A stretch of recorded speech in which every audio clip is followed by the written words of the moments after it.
నమస్తే. ఎడ్ ప్లస్ ఛానల్‌కి స్వాగతం. రవికిషోర్ మన్కర్ మీతో. అందరూ హెల్తీగా ఉండాలని కోరుకుంటూ NVS 2024 non teaching recruitment general Hindi practice set 15కి స్వాగతం.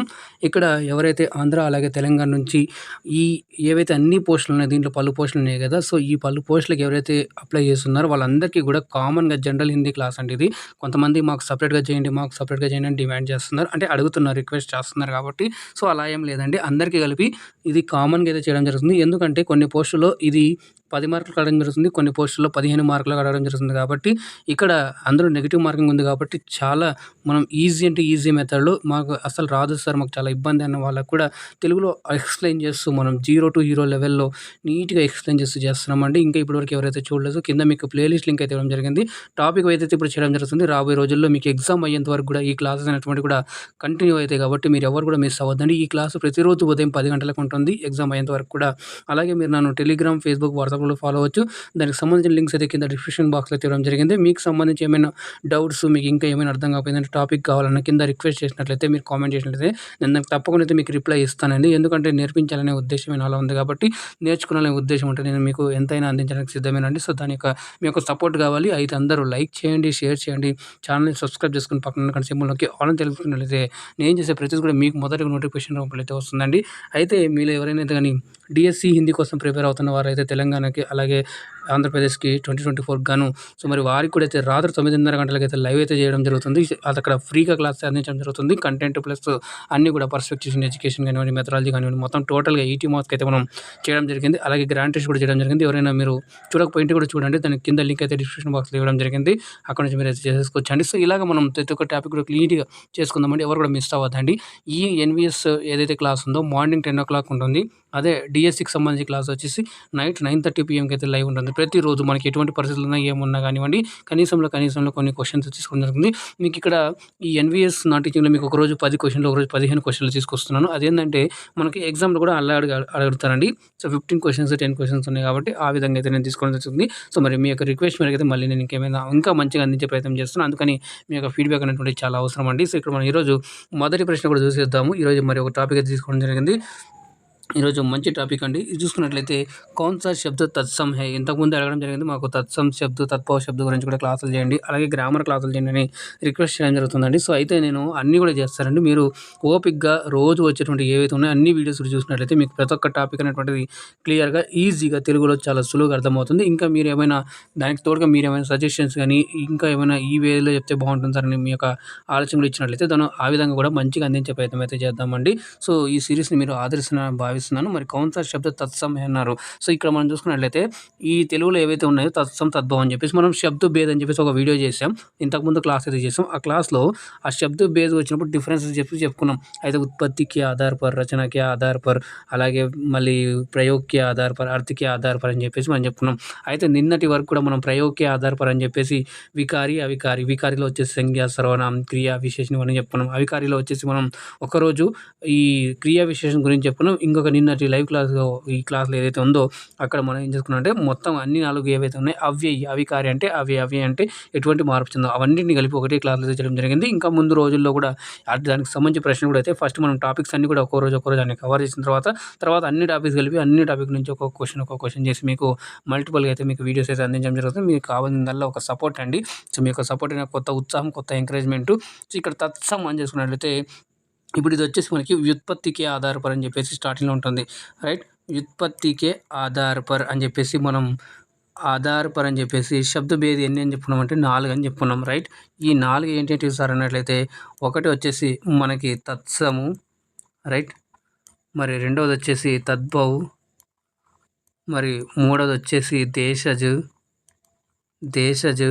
మరి నాలుగోది వచ్చినట్లయితే విదేశీ శబ్ద అంటామండి. సో, విదేశీ శబ్ద దీంతో పాటుగా అడిషనల్‌గా ఇంకోటి ఐదోది అని చెప్పుకోవచ్చు. ఇక్కడ మనం సంకర్ శబ్ద అని చెప్పవచ్చు అనుకోవచ్చు. రైట్. మీరు తెలుగులో ఇవన్నీ చదివింటారు. ఈజీగా ఉంటాయి. కాకపోతే మనకు హిందీ అనంగానే కొంచెం భయం ఉంటుంది కాబట్టి ఆ భయం తొలగించండి. ఇక్కడ మీరు ఏమీ బట్టి కొట్టాల్సిన అవసరం కూడా లేదండి. చాలా ఈజీ వేలో మీరు అర్థం చేసుకున్నట్లయితే ఈజీగా మీరు స్కోర్ చేసుకోగలరు. సో, అందుకు మీరు ఏదైతే ఉందో వర్ణమాల అనేటువంటి అక్షరాలు ఏవైతే ఉన్నాయో గుర్తుపట్టగాలి. కొంచెం చదివే ప్రాక్టీస్ అయితే డైలీ చూస్తున్నట్లయితే మీకు ఈజీగా అయితే మంచి స్కోరింగ్ చేసుకోవచ్చండి. ఇందులో చాలా ఈజీగానే అడుగుతారు. మరీ అంత కష్టంగా అడగరు కాబట్టి. ఎందుకంటే మనకు అక్కడ క్వాలిఫికేషన్ 10th, ఇంటర్ అలా ఉంటాయి కాబట్టి దీనిలో డిగ్రీ ఇలా ఉన్నాయి కాబట్టి మీరైతే ఈజీగా చేయగలరండి. ఇక్కడ చూసుకున్నట్లయితే మరి ఇక్కడ సున్నర్, అపజష్, అచ్చర్ అని ఉంది కదా! సో, ఇవన్నీ కూడా మనకు తత్సం కాదండి. తద్భవ శబ్దం. ఎందుకన్నట్లయితే మనకు సంస్కృతంలో మీరు గుర్తుపట్టాలంటే షార్ట్‌కట్స్‌గా ఎక్కడైతే మీకు క్ష గానివ్వండి, త్రా గానివ్వండి కనిపిస్తున్నాయో అవన్నీ కూడా మనకి ఏమవుతాయంటే గ్యా గానివ్వండి, ఇవన్నీ కూడా మనకి ఏమవుతాయంటే ఆల్మోస్ట్ సంస్కృత పదాల నుంచి వచ్చినటువంటివి అయితాయి. ఇప్పుడు చూసినట్లయితే అక్షి, అక్షి అంటే ఏమవుతుంది? కన్ను కదా!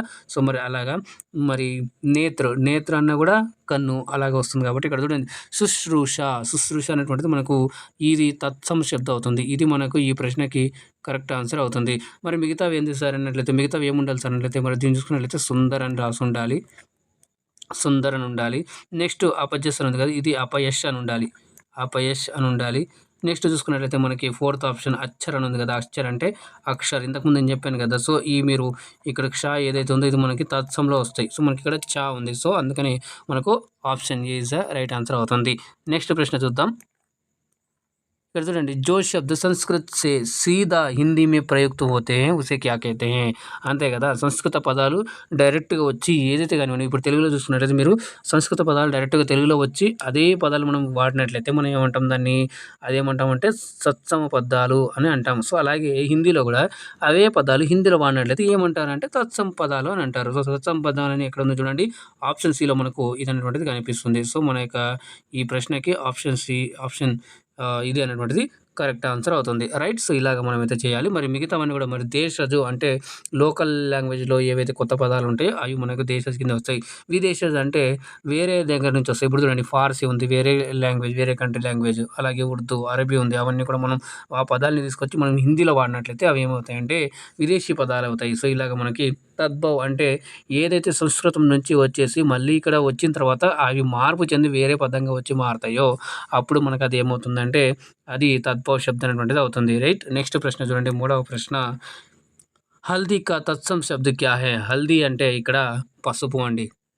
హల్దీ ఫంక్షన్ మీరందరూ కూడా మ్యారేజెస్‌లలో కూడా చాలా చూస్తుంటారు కదా! హల్దీ ఫంక్షన్ అని చెప్పేసి చాలా గ్రాండ్‌గా చేస్తుంటారు. అందరూ చాలామంది చూసే ఉంటారు కాబట్టి హల్దీ అంటే పసుపు అండి. సో పసుపు మరి పసుపు యొక్క సంస్కృత పదం ఏందని అడుగుతున్నారు. అంటే తత్సం పదం ఏందని అడుగుతున్నారు. తత్సం అంటే ఇక్కడ చూసుకున్నట్లయితే మనకి option B is the right answer అవుతుంది. ఆప్షన్ బి ఏముందండి హరిద్ర అనేటువంటిది ఉంది. రైట్. హరిద్ర అనేటువంటిది మనకి ఈ యొక్క ప్రశ్నకి కరెక్ట్ అయిన ఆన్సర్ అండి. మరి ఇక్కడ చూసినట్లయితే ఇప్పుడు తత్సం అనేటువంటిది కూడా 2 పదాల కలయిక అండి. తత్ ప్లస్ సం. తత్ ప్లస్ సమ్ అది అంటే దానికి సమానంగా అదే విధంగా అదే అని చెప్పేసి ఇక్కడ అర్థం వస్తుంది. ఇలా మనం విడదీయాలి. నెక్స్ట్ చూసుకున్నట్లయితే 4వ ప్రశ్న గేహూ కా తత్సమ్ శబ్ద్ హై. గేహూ అంటే మనకి చూసుకున్నట్లయితే తెలుగులో ఏమంటామంటే మనం గోధుమ అంటాం కదా! గోధుమలు రైట్. గోధుమలు అని అంటాం. సో అది గేహూ అని అంటారు. మరి దాన్ని మరి చేస్తే ఏమొస్తుంది గోధూమ్, గోహూ, గోధన్, గోహుం. కానీ దీని యొక్క కరెక్ట్ ఆన్సర్ వచ్చేసి గోధూమ్ అని మీరు గుర్తుపెట్టుకోండి. సో కన్ఫ్యూజ్ అయ్యే ఛాన్స్ ఉంటుంది. ఇక్కడ గోధుమ్ అని ఇక్కడ మీకు ఇక్కడ గోధుమ్ అనేటువంటిది ఇవ్వలేదు. కానీ మీకు కన్ఫ్యూజ్ చేయడానికి ఇంకొకటి కూడా ఇస్తారు. సో అదేంటంటే గోధుమ్ అని కూడా ఇస్తారు. ఇలా కూడా ఇస్తాడు. సో ఇలా కూడా ఇస్తారు. ఇలా ఇచ్చినప్పుడు ఇది కాదు. సో మనకి ఇది ఉండాలి. ఇది ఉన్నట్లయితేనే మనకి కరెక్ట్ ఆన్సర్ అవుతుంది. రైట్. మరి నెక్స్ట్ ప్రశ్న చూస్తున్నట్లయితే గోధుమ అంటే గోధుమలు వీట్. రైట్. నెక్స్ట్ ప్రశ్న చూడండి 5వ ప్రశ్న ఇన్‌మే సే సత్సమ్ శబ్ద్ హై.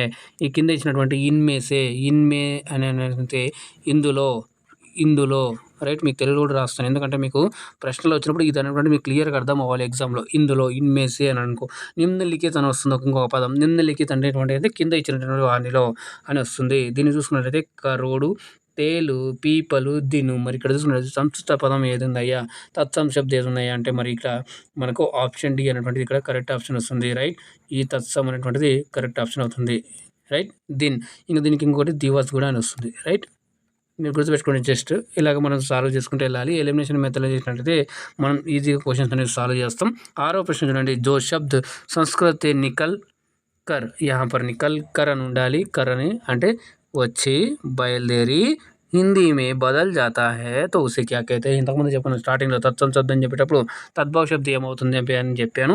అదేమవుతుందంటే యాజ్ ఇట్ ఈస్‌గా కాకుండా కొంచెం మార్పు చెందేసి మనము హిందీలో రాయడం జరుగుతుంది. ఇప్పుడు హరిద్ర అనేటువంటిది ఉంది. రైట్. సంస్కృతంలో పసుపు అని చెప్పాం కదా ఇంతకుముందు. దాన్ని మనం తద్భవలో మారేసి ఏమైంది హల్దీగా మారిపోయింది. సో అలాగా మార్పు చెంది ఏదైతే పదాలు మనం ఉపయోగిస్తామో అవి మనం ఏమంటాం తద్భవ శబ్దం అంటాం. మరి ఇక్కడ చూడండి వికారి శబ్ద, తద్భవ శబ్ద, తత్సమ్ శబ్ద, సముచ్చయ బోధకు. చూడండి నిన్నటి క్లాస్‌లో మనం సముచ్చయ బోధక్ అని చెప్పాం. రైట్. సో ఇక్కడ 1 సెంటెన్స్ రెండవ సెంటెన్స్ ఉందనుకోండి, ఈ మధ్యలో ఏదైతే కనెక్షన్ ఏదైతే ఉందో ఈ కనెక్షన్‌ని మనం ఏమంటామంటే, సముచ్చయ బోధక అని అంటాం. నిన్నటి లైవ్ సెషన్‌లో అవ్యయలో మనం ఈ వీడియోలో అయితే చెప్పుకున్నాం. తత్సం అంటే ఇంతకుముందు చెప్పుకున్నాం. సమాన పదాలు అంటే యాజ్ ఇట్ ఈస్‌గా దించేయడము. హిందీలో ఏమంటారంటే ज्यों का त्यों అని కూడా ఇచ్చేవాడు మీకు. జో శబ్ద్ జ్యోं का त्यों హిందీ మే ప్రయోగ్ కర్తే హై తో ఉసే క్యా కహతే హై అన్నాడు అనుకోండి, అప్పుడు కూడా మీరు ఏం చేయాలంటే తత్సం పదం అని పెట్టాలి. నెక్స్ట్ వికారీ శబ్దం అంటే పరివర్తనం అవ్వడం. కానీ ఇక్కడ పరివర్తనం అవ్వడం అంటే పదాలు పరివర్తనం అంతే కానీ ఇంకో లాంగ్వేజ్ నుంచి వచ్చి ఇంకా ఇక్కడ అనేటువంటిది కాదు. సో మనకు కన్ఫ్యూజ్ చేయడానికి మనకి ఎగ్జామినర్ ఇలా కూడా ఇస్తారు. కాబట్టి నేను ఈ డౌటు ఏదైతే కన్ఫ్యూజన్ మీకు ఉందో అది మీకు దూరం చేయాలని చెప్పి ఉద్దేశంతో ఇలా తీసుకోవడం జరిగింది. మరి దీనికి కరెక్ట్ ఆప్షన్ చూస్తున్నట్టయితే మనకి option B is the right answer అవుతుంది. ఏమవుతుందంటే ఇది తద్భవ శబ్ద అవుతుంది. రైట్. నెక్స్ట్ ప్రశ్న చూస్తున్నట్లయితే 7వ ప్రశ్న, కౌన్ సా శబ్ద్ గ్రద్ కా తద్భవ్ రూప్ హై. గ్రద్ అంటే ఇది గ్రద్ద అండి. సో దీన్ని చూసినట్లయితే గ్రద్ద. రైట్. గ్రద్ద యొక్క తద్భవ రూపం ఏంది అని అడుగుతున్నారు ఇక్కడ. గీదన, గృద్, గీది, గీద్ అని ఉంది. రైట్. సో మరి ఇక్కడ మనకు ఈ ప్రశ్నకి ఆప్షన్ డి అనేటువంటిది ఇక్కడ కరెక్ట్ అవుతుంది. గీజ్ అనేటువంటిది కరెక్ట్ అవుతుంది. ఇది మనకు ప్రాక్టీస్ చేయంగా అయితే వస్తాయండి, మీకు చాలా దొరుకుతాయి. సో మీకు ఇంకా ఏ డౌట్ ఉన్నట్టయితే మీరు నాకు కింద కామెంట్ రూమ్లో పెట్టండి, నేను దానికి తప్పకుండా అయితే మీకు రిప్లై ఇస్తానండి. ఎందుకంటే మీరు నేర్చుకుంటారనేది నాకు అదే పెద్ద ఆనందం అండి. ఇక్కడ చూస్తున్నట్లయితే 8వ ప్రశ్న, తద్భవ్ సే తత్సం సే బని సహీ శబ్ద యుగ్మ హై. అంటే ఏమవుతున్నాడు ఇక్కడ, తద్భవ్ ఏదే పదాలు ఉన్నాయో ఆ పదాల నుంచి తత్సం శబ్దగా ఉన్నటువంటి పదాలు ఏంటివి అని ఇలా మీకు క్వశ్చన్ తిప్పి కూడా అడగొచ్చు. తత్సం సే తద్భవ్ బని శబ్ద అని కూడా అడగొచ్చు. కరెక్ట్ వర్డ్స్ ఏది ఉన్నాయి, కరెక్ట్ సహీ యుగ్మ అంటే కరెక్ట్ జత అని చెప్పాలండి. కరెక్ట్ జోడి అని చెప్పొచ్చు మనం. నేను చూసుకున్నట్లయితే కణ్. ఇప్పుడు కాన్ అని అనుకోండి, దాని సంస్కృతంలో ఏమొస్తుందంటే తత్సం పదము కర్ణ అని వస్తుంది. కర్ణము అని తెలుగులో అంటాం కదా, అలాగే వస్తుంది. నెక్స్ట్ ఆంక్ అంటే అచ్. ఇంతకుముందు నేను చెప్పాను కదా, అక్షి అంటే కన్ను అని చెప్పేసి అక్షి అని రావాలి. రైట్. అక్షి అనేటువంటిది రావాలి. నెక్స్ట్ చూసుకున్నట్లయితే ఓన్ టు హోస్ట్. ఇక్కడ ఏముందంటే దానికి యాక్చువల్ అంటే మొత్తం ఇక్కడ స్పెల్లింగే మిస్టేక్ ఉంది. యాక్చువల్గా మీకు హోట్ అని ఉంటుంది, నెక్స్ట్ ఓస్ట్ అని వస్తుంది, అని వస్తుంది, ఇలాగ మనకు వస్తుంది. రైట్. ఓస్ట్ అనేటువంటిది వస్తుంది. నెక్స్ట్ ఇక మనకి కరెక్ట్గా చూసుకున్నట్టయితే ఇంక మిగిలింది ఏంది మనకి, option D is the right answer అవుతుంది. ఏందయ్యా అంటే నాకు నసిక అనేటువంటిది మనకు option D is the right answer అవుతుంది. నెక్స్ట్ ప్రశ్న చూద్దాం. ఇక్కడ మనకి 9వ ప్రశ్న, మక్షికా కా తద్భవ్ రూప్ హోగా అని అడుగుతున్నారు. ఇక్కడ చూసుకున్నట్లయితే మచ్చిక, మాచి, మక్కి, మరి మచ్చి. ఇక్కడ మక్షిక అంటే ఏంటంటే తేనె టీగ అంటాం కదా మనకి, తీగల్లాగా అలాగనమాట. మక్కి అనేటువంటిది ఇక్కడ మనకి ఆప్షన్ సిలో ఏదైతే ఉందో మనకి ఇది కరెక్ట్ అవుతుందండి. మక్కి అనేటువంటిది ఇది మనకు సరైన సమాధానము. రైట్. మీరు కన్ఫ్యూజ్ అవ్వకండి. మరి ఇక్కడ చూసుకున్నట్లయితే మరి అదరక్ అని ఉంది కదా, అదరక్ దాని యొక్క రూపం తీసుకున్నట్లయితే దానికి ఆద్రక్ అని వస్తుంది. ఆద్రక్ అనేటువంటిది మనకు వస్తుంది. ఇలాగ మనకి శబ్దాలు అనేటువంటివి కూడా మనకు వస్తుంటాయి. సో మనం ప్రాక్టీస్ చేయంగా మనకి ఇవి కూడా చాలా ఈజీగా వస్తే మంచి స్కోర్ చేయొచ్చండి. నెక్స్ట్ తిలక్ తద్భవ్ క్యా హోతా హై. తిలక్ యొక్క తిలక్ అంటే ఇక్కడ తిలకము. రైట్. మీకు తెలుగులో రాస్తానండి ఎందుకంటే మంచిది. సో తిలకము మీరు చూసుకున్నట్లయితే తిలకము యొక్క తద్భవ్ రూప్ హోతా హై అన్నాడు. టీకా, బిందు, మరి నుక్త. ఇక్కడ మంచి పదాలు అయితే రావడం జరిగింది. బిందు అన్నట్లయితే ఇక్కడ మనకి ఏమవుతుందంటే అనేది బిందు పెట్టుకుంటారు కదా, సో డాట్ మాదిరిగా ఒకటి డాట్ అనొచ్చు, లేదా ఒక బొట్టు పిలక పెట్టుకుంటారు, అలాగే మనకు అనుకోవచ్చు. నెక్స్ట్ నుక్త అన్నట్లయితే మనకి హిందీలో ఇది చాలా మంచి పదం అండి. ఇది మీరు చూసుకున్నట్టయితే కొన్ని పదాల కింద డాట్లు కనిపిస్తుంది. ఎప్పుడైనా ఇలాంటివి కనిపించినప్పుడు మీకు కింద డాట్లు కనిపిస్తుంటాయి. రైట్. ఇలా కనిపించినప్పుడు మీకు కింద ఇలాగ డాట్లు కనిపిస్తుంది. సో ఈ డాట్లు ఏవైతే ఉన్నాయో ఈ డాట్లని ఏమంటారయ్యా అంటే మనకి నుక్త అంటారు. కానీ అప్పుడు వచ్చినప్పుడు ఆ అర్థమే మారిపోతుంది. అలాగా మనకు నెక్స్ట్ రాబోయే రోజుల్లో అయితే మీకు వీడియోస్లో కూడా ఎక్స్ప్లెయిన్ చేస్తాను పూర్తిగా. ఇప్పుడు జస్ట్ ఆప్షన్ ఉంది కాబట్టి మీకు ఆ ఆప్షన్ ఎక్స్ప్లెయిన్ చేస్తున్నాను. నెక్స్ట్ తీక అన్నట్లయితే మీరు కారము అని అంటాం కదా, కారంగా ఉంది ఈరోజు అంటాం కదా. సో ఏదైనా సపోజ్ ఏదో పప్పు, ఏదో చారో, లేదా ఏదో కూర చేశారనుకోండి, ఆ కూరంలో ఈరోజు కారం ఎక్కువైంది, అది బహుత్ తీకా హై అనొచ్చు. అలాగా నెక్స్ట్ టీకా అనేటువంటిది మిగిలింది కాబట్టి మనకి ఏమవుతుంది, correct answer is the option is the right answer అండి. టీకా option is the right answer టీకా. నెక్స్ట్ ప్రశ్న మరి ఇక్కడ ఈరోజు 10 ప్రశ్నలు తీసుకోవడం జరిగింది. మరి మీకు ఎలా అనిపించింది ఇది వీడియోపై మీ యొక్క కామెంట్స్ కానివ్వండి, సజెషన్స్ కానివ్వండి, మీ యొక్క ఫీడ్బ్యాక్ అనేటువంటి చాలా అవసరం అండి. సో ఇప్పుడు దాకా ఏదైతే ఉందో మీరు నన్ను టెలిగ్రామ్, ఫేస్బుక్, వాట్సాప్లో ఫాలో అవ్వచ్చు. దానికి సంబంధించిన లింక్స్ కింద డిస్క్రిప్షన్ బాక్స్ ఇవ్వడం జరిగింది. మీకు నచ్చితే లైక్ చేయండి, షేర్ చేయండి. ఛానల్ ఫస్ట్ టైం చూస్తున్నట్లయితే సబ్స్క్రైబ్ చేసుకొని పక్కన కన్నా సింబల్లోకి ఆల్ ఆన్ చేసుకున్నట్లయితే నేను చేసే ప్రతిదీ కూడా మీకు మొదటిగా నోటిఫికేషన్ రూపంలో అయితే వస్తుందండి. ఈ క్లాస్ ప్రతిరోజు మార్నింగ్ 10 o'clock ఉందండి. ఎవరు కూడా మిస్ అవ్వద్దండి. ప్రతి ఒక్క టాపిక్ అనేది ఇక్కడ కవర్ చేస్తుంది. అన్ని పోస్టులకు ఉపయోగపడతాయండి. ఇది కామన్గా ఇది జనరల్ హిందీ కాబట్టి కామన్గా కాబట్టి ఇక్కడ ఏవైతే అడుగుతారో జనరల్ హిందీలో ఆ టాపిక్స్ మీకు చేపించి ఇప్పుడు మీకు మంచిగా హెల్ప్ చేయాలనేది నా ఉద్దేశం అండి. ఇక్కడ మరి ఎంతో ఓపికతో మీరు ఇప్పుడు దాకా వీడియో చూసి ప్రతి ప్రశ్నలకి అయితే ఆన్సర్ చేయడం జరిగింది కాబట్టి అందరికీ పేరునైతే ధన్యవాదాలండి. Move forward positive vibrations. జాగ్రత్తగా ఉండండి, సురక్షితంగా ఉండండి. మళ్ళీ రేపటి క్లాస్లో కలుద్దాం. అందాక ధన్యవాదాలు. జై హింద్.